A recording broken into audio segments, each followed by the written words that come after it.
ஐயோ மேனேஜரா? ஹலோ அக்கா டைம் என்னாச்சு? வந்துருப்பா ஒரு 5 மினிட்ஸ்ப்பா வந்துருப்பா. சாரிப்பா வந்துருப்பா ஒரு 5 மினிட்ஸ். சரிப்பா வந்துருப்பா. ஐயோ அடிக்கிற குளிருக்கு.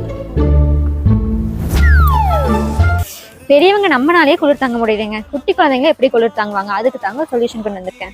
இந்த வின்டர் சீசனுக்கு ரொம்பவே ஸ்பெஷலான லூப்நெட் ஃபேப்ரிக் அண்ட் பிரிண்ட்ஸ் அண்ட் கலர்ஸ்ல ஃபுல் ஸ்லீவ் செட் ட்ரெஸ் தான் கொண்டு வந்திருக்கோம். இதுல டாப் அண்ட் பாட்டம் பாத்தீங்கன்னா பெர்ஃபெக்ட் மேட்சிங்கா இருக்குங்க. கிட்ஸ் ஃபுல் டே வியர் பண்ணாலும் கம்ஃபர்ட் மிஸ் ஆகாது. இந்த செட் ட்ரெஸ்ல premium stitching, neat finishing, classic colours அவைலபிளா இருக்கு. இதை வாஷ் பண்ணாலும் சிங்க் ஆகாது அண்ட் கலர் ஃபேட் ஆகாது. 0 to 3 மந்த்ல இருந்து 10 இயர்ஸ் வரைக்கும் அவைலபிளா இருக்கு. இது வின்டர் சீசன்னால ஸ்டாக் மூவிங்லேயே இருக்கும். ஸோ குயிக்கா வின்டர்னு கமெண்ட் பண்ணுங்க, இல்லைன்னா கீழே தெரிய நம்பருக்கு வாட்ஸ்அப் பண்ணுங்க. மறக்காம நம்ம பேஜை ஃபாலோ பண்ணுங்க.